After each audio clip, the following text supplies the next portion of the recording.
Bab 217, Tanda Tangan, 1. Jangan lupa like dan subscribe, agar kami makin semangat upload lebih banyak. Di rumah Sienna, di dalam kerajaan sihir Arot. Mansion ini, yang sebenarnya pernah ditinggali Sienna bijaksana ratusan tahun yang lalu, diperlakukan seperti tanah suci oleh banyak penyihir yang tinggal atau sedang mengunjungi Arot. Alhasil, mansion tersebut dibuka setiap hari sebagai objek wisata selama 12 jam, dari siang hingga tengah malam, dan ditutup untuk pengunjung pada dini hari. Namun, bahkan di antara tempat-tempat wisata Arot yang tak terhitung jumlahnya, rumah besar ini dibanjiri turis setiap hari, jadi tidak ada jaminan bahwa seseorang akan dapat memasuki rumah besar tersebut bahkan jika seseorang menunggu dengan sabar selama 12 jam penuh. Jadi para penyihir muda yang bisa mengunjungi Mansion Wise Sienna biasanya sudah mulai menunggu di depan gerbang mansion sejak subuh hari sebelumnya. Bahkan sekarang, itu masih terjadi. Jika seseorang melihat keluar jendela, orang akan melihat bahwa alun-alun luas di luar halaman depan mansion itu penuh dengan kepala penyihir. Apakah cewek Sienna itu, benar-benar sebanyak itu? Anise bergumam pada dirinya sendiri dengan nada menggerutu. Dia menggelengkan kepalanya saat dia menutup sedikit celah di tirai, tidak peduli seberapa banyak aku memikirkannya, aku merasa bahwa reputasi Sienna di antara generasi mendatang terlalu berlebihan. Itu tidak berlebihan, Mer membantah cemberut. Lady Sienna adalah orang yang luar biasa yang pantas mendapatkan rasa hormat sebesar ini. Formula sihir lingkaran yang dibuat oleh Lady Sienna konon telah memajukan bidang sihir selama 500 tahun. Little Miss Familiar, jika kamu bergumam seperti itu, kami tidak akan bisa mendengar apapun. Jika Anda ingin mengatakan sesuatu kepada saya, bicaralah lebih keras. Tatap lurus ke mataku saat kamu berbicara, Anise menginstruksikan sambil memiringkan kepalanya dengan penuh pertimbangan dan menatap Mer.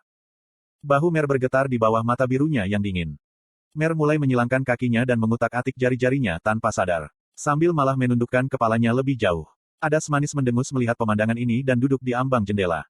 Apakah kamu benar-benar kesal karena aku menghina ibu yang melahirkanmu? Anis bertanya dengan tidak percaya. Aku tahu Sienna adalah ibumu, tapi sebelum itu, Sienna dan aku berteman sangat dekat. Petik 2. Lady Sienna, bukan ibuku, gumam Mer ragu-ragu. Anise mencemooh, karena dia menciptakanmu, apalagi yang bisa kamu sebut dia selain ibumu. Bagaimanapun, apapun yang saya katakan tentang teman saya hanyalah pendapat pribadi saya, jadi tolong jangan merasa perlu untuk berdebat dengan saya. Mer hanya menunjuk alih-alih mengatakan apa-apa lagi. Meskipun dia telah menggunakan kata berlebihan, Anise tidak menganggap serius hal itu. Hanya saja Anise merasa lucu bahwa para penyihir muda ini, yang menunggu di luar mansionnya bahkan saat pagi-pagi begini, memberikan penghormatan buta kepada Sienna, yang dengan jelas diingat Anise sebagai sedikit pang. Tentu saja, Anise juga menerima rasa hormat seperti itu di Yuras. Tapi tidak seperti Sienna, Anise tidak meninggalkan bahan ajar untuk anak cucunya.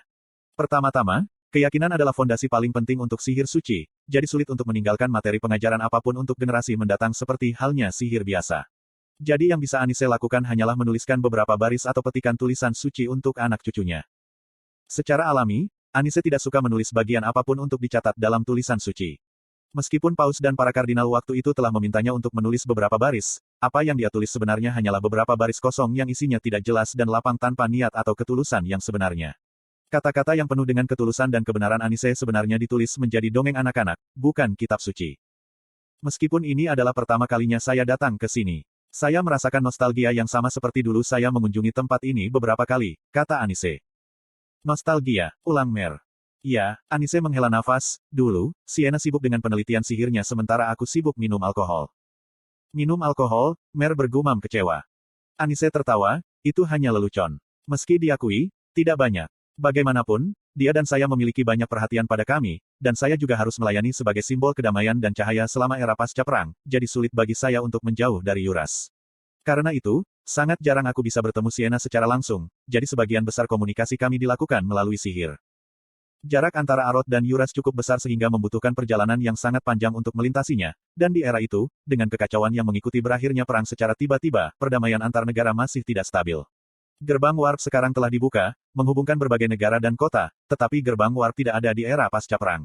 Itu membuat mereka semakin sulit untuk bertemu satu sama lain.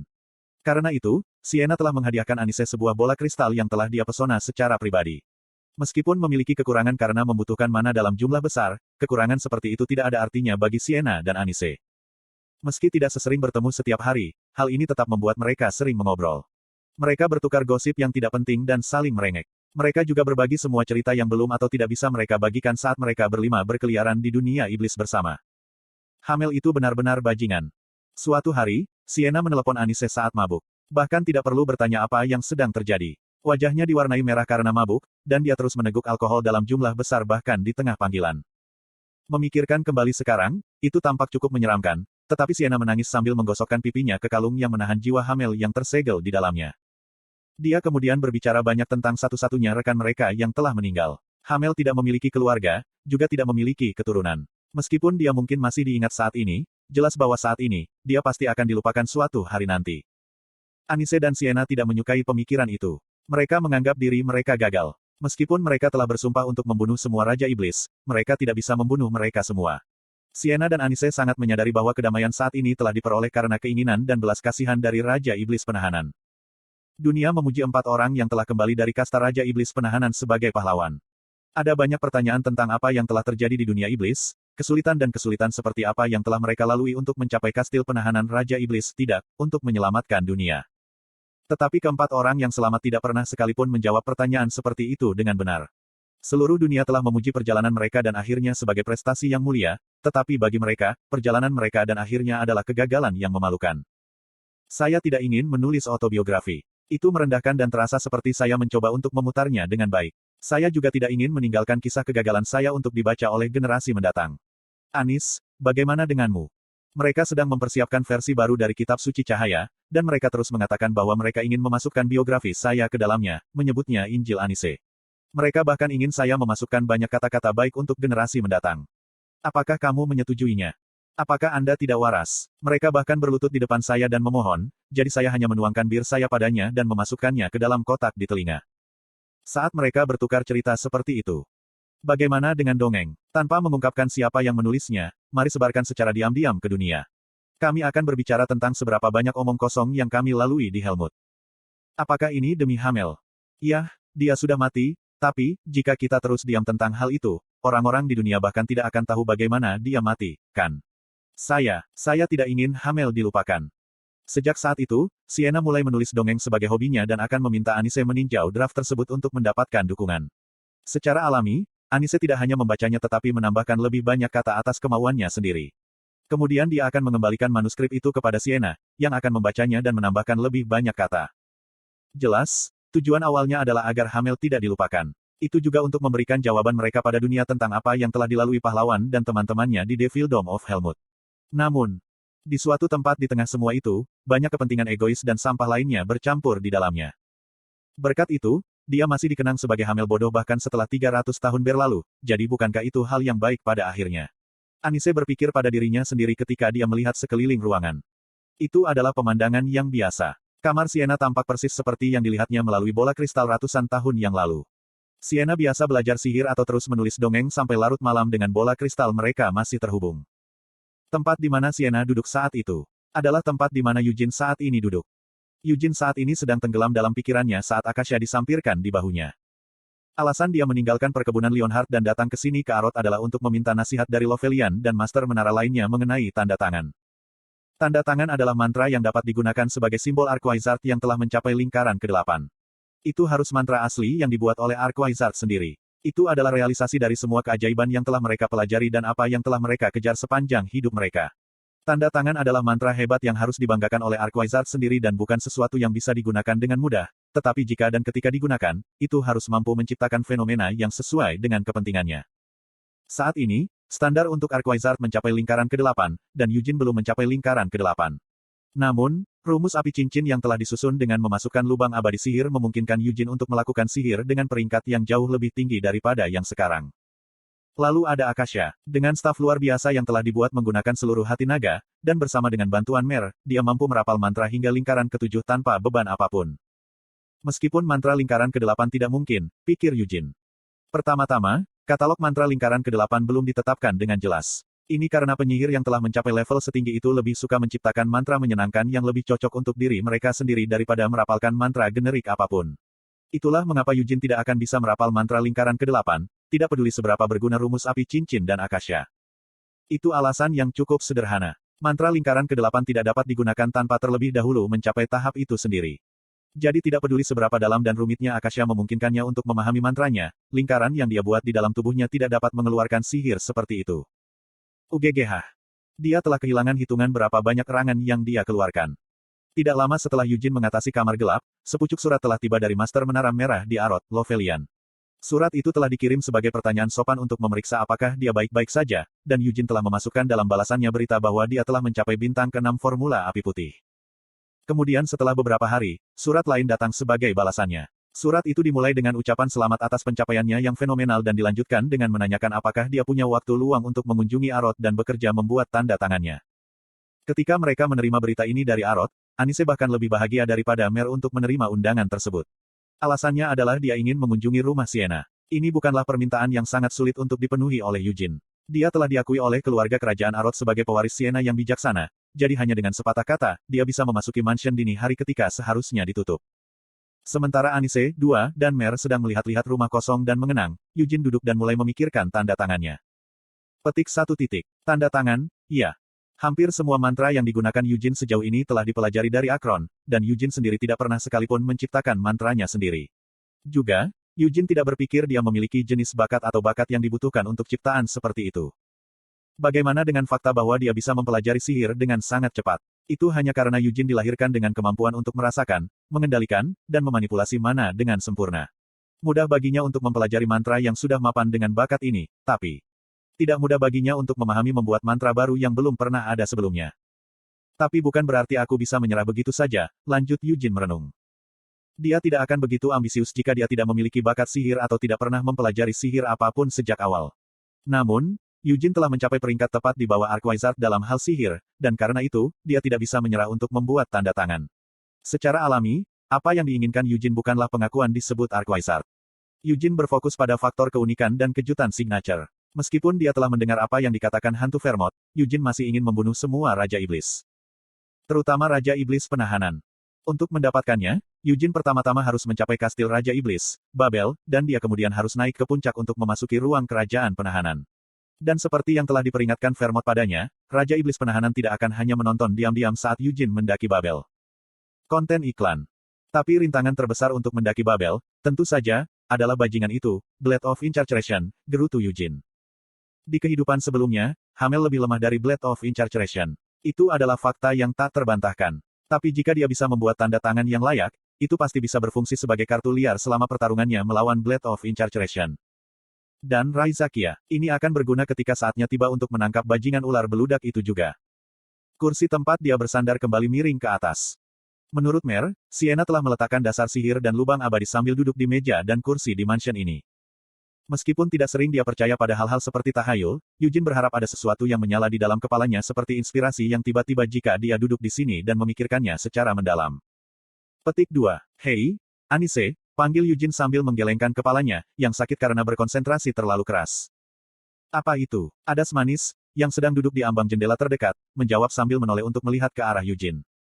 Tentang potret Sienna yang tergantung di sana. Tidakkah menurutmu itu terlihat agak kurang ajar? Potret besar Sienna tergantung di dinding seberang. Itu menggambarkan Sienna dengan senyum baik hati yang tidak seperti biasanya. Mungkin karena kepalanya penuh dengan pemikiran tentang tanda tangannya, Yujin merasa bahwa senyum itu sangat provokatif. Sienna selalu terlihat kurang ajar, kata Anise. Itu mungkin benar, tapi melihat senyumnya seperti itu terasa sedikit lebih tidak menyenangkan, gerutu Yujin sambil bangkit dari kursi. Karena Anise dan Mer sudah selesai melihat-lihat mansion, tidak perlu lagi tinggal di sini.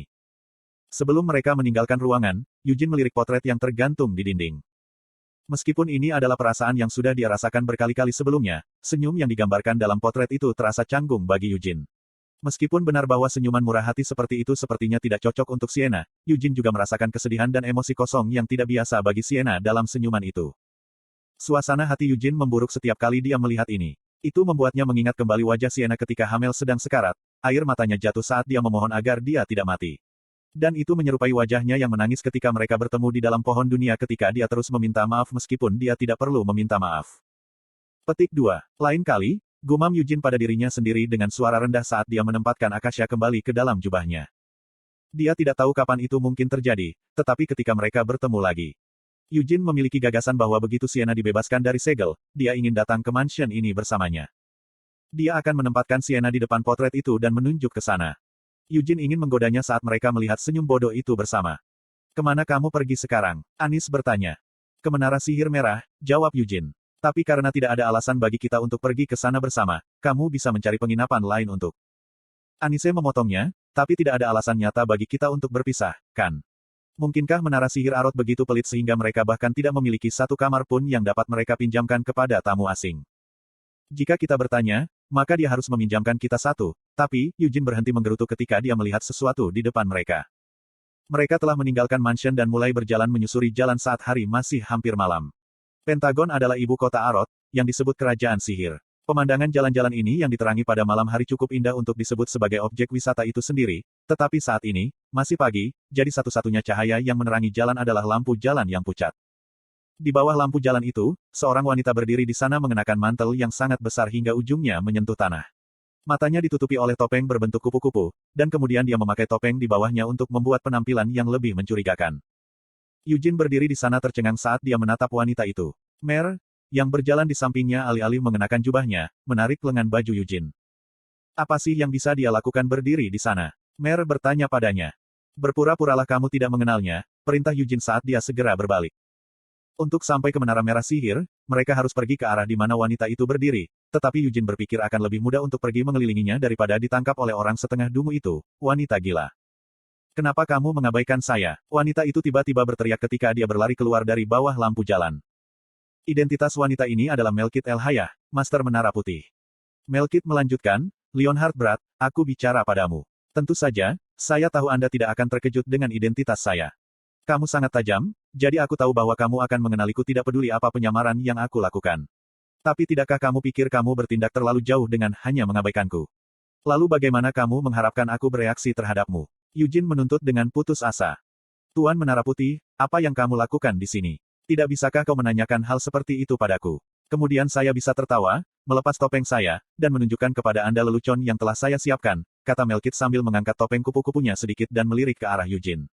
Dia masih belum menurunkan topeng yang dia kenakan di bagian bawah wajahnya saat dia bertanya, apakah kamu tidak penasaran dengan lelucon seperti apa yang telah aku siapkan? Tidak, aku sama sekali tidak penasaran, Eugene dengan mudah menyangkal. Tidak bisakah kamu setidaknya berpura-pura ingin tahu? Aku tidak mau. Eugene terus melangkah maju bahkan tanpa melihat Melkit. Melkit merasa perutnya terbakar karena reaksinya yang tidak berperasaan, tetapi dia tidak menyerah dan bahkan menggunakan mantra untuk menghalangi jalan Eugene ke depan. Apakah saya cantik? Melkit bertanya sambil memiringkan kepalanya ke samping dan menurunkan topengnya. Bibirnya robek terbuka di kedua sisi. Tidak, mereka hanya terlihat seperti robek. Itu benar-benar ilusi realistis yang tidak perlu. Baik Eugene maupun Mer maupun Anise tidak menunjukkan reaksi apapun terhadap wajah Melkit. Di pagi hari ini, di bawah lampu jalan yang pucat, membosankan hanya menunggu di sana dengan diam, jadi Melkit telah menyiapkan lelucon yang menurutnya cocok dengan suasana musim gugur yang suram ini, tapi... Melkit hanya berdiri diam di sana selama beberapa saat sebelum dia menghapus ilusi di pipinya dengan jentikan ringan jarinya. Dia kemudian mengubah ekspresinya seolah berpura-pura tidak terjadi apa-apa. Saya adalah Master Menara Putih, Melkit El Hayah. Melkit memperkenalkan dirinya dengan senyum percaya diri saat dia mengulurkan tangan kepada Christina. Aku sudah mendengar banyak tentangmu sebagai kandidat suci Yuras. Senang berkenalan dengan Anda. Saat ini, yang mengendalikan tubuh Christina adalah Ansi. Dia hanya menatap Melkit tanpa sedikit pun geli di wajahnya. Anise tidak memiliki keinginan sedikit pun untuk memahami lelucon macam apa yang baru saja coba dilakukan Melkit. Namun, dia mewaspadai fakta bahwa penampilan Melkit cukup cantik dan bahwa Melkit telah secara terbuka mendekati Eugene dan mencoba membuat lelucon padanya. Tapi sementara Anise mungkin mewaspadai Melkit, dia tidak akan segera mengungkap fakta ini. Kepribadian Anise tidaklah dangkal. Senang bertemu denganmu juga, Anis menanggapi sapaan Melkit dengan senyum lebar di wajahnya yang sebelumnya tanpa ekspresi. Eugene akhirnya bertanya, apa yang kamu lakukan di sini? Dengan tampilan itu, sepertinya kamu tidak hanya berjalan-jalan di malam hari. Mengapa kamu menanyakan sesuatu yang begitu jelas? Melkit mengejek. Saya menunggu kamu. Itu sebabnya aku bertanya, mengapa Anda menunggu kami di sini? Eugene bersikeras dengan putus asa. Aku sudah mendengar berita dari Red Tower Master. Kamu sedang mencoba membuat tanda tangan, kan? Tanya Melkit dengan senyum bangga saat dia membungkuk ke arah Eugene. Tetapi tanda tangan bukanlah sesuatu yang dapat Anda buat hanya karena Anda telah memutuskan bahwa Anda menginginkannya, bukan? Jadi, itu adalah mengapa penyihir agung dan pemanggil roh super ini, kakak Melkit, akan membantumu. Tidak perlu, Eugene memotongnya sebelum dia bisa menyelesaikannya. Hei, betapa keras kepalanya. Apa salahnya mendapatkan bantuan dari orang dewasa? Melkit cemberut. Bukankah sudah jelas? Kata Eugene sambil mengangkat bahu. Tidak mungkin Anda akan menawarkan saya hadiah tanpa pamrih, Lady Melkit III, jadi apa yang Anda inginkan dari saya sekarang? Kau melihatku sebagai apa? Iya. Saya benar-benar ingin membantu Anda dari kebaikan hati saya, klaim Melkit dengan benar. Pembohong. Anda akan meminta sesuatu dari saya nanti dengan dalih bahwa Anda membantu saya sekarang, bukan? Kamu sudah menggunakan alasan mengajarkan sihir elf untuk mengunjungi hutan di perkebunan kami secara teratur, jadi apa lagi yang kamu inginkan? Eugene menuntut ketika dia menyipitkan matanya dan menatap Melkit. Bukankah aku mengatakan bahwa bukan itu? Melkit membalas, aku hanya ingin membantumu. Apakah Anda benar-benar berpikir saya selalu berusaha mendapatkan sesuatu dari Anda? Sebagai senior jauhmu, aku hanya ingin membantu penyihir junior. Eugene masih bersikeras dengan ragu, tidak mungkin, itu. Jika saya harus mengatakan sesuatu, maka saya tidak dapat menyangkal bahwa saya memiliki sedikit keinginan untuk mewarnai tanda tangan Anda dengan warna saya. Bukankah itu akan memudahkan saya untuk mendapatkan keuntungan dari reputasi Anda di masa depan? Sebagai penyihir senior yang baik hati yang membantu Archwizard Eugene Leonhardt mengembangkan tanda tangannya, itulah yang saya maksud, kata Melkit dengan senyum licik ketika dia menyodok sisi samping Eugene dengan sikunya. Kepribadian dan perilakunya mungkin agak aneh, tetapi Melkit sendiri pada dasarnya bukanlah orang jahat. Atau setidaknya itulah yang dipikirkan Eugene. Perilakunya tidak hanya aneh, ini gila. Selain bakatnya sebagai pemanggil roh, manusia bernama Melkit El Haya ini memalukan bagi semua pemanggil roh, Tempest menggumamkan pendapatnya di dalam kepala Eugene. 1. Teks aslinya menggunakan idiom, penuh buih seperti bir. 2. Roh kata Christina tapi Anise telah mengendalikan tubuh mereka bab ini. 3. Ungkapan Korea yang digunakan untuk ini adalah, tawaran bungkam.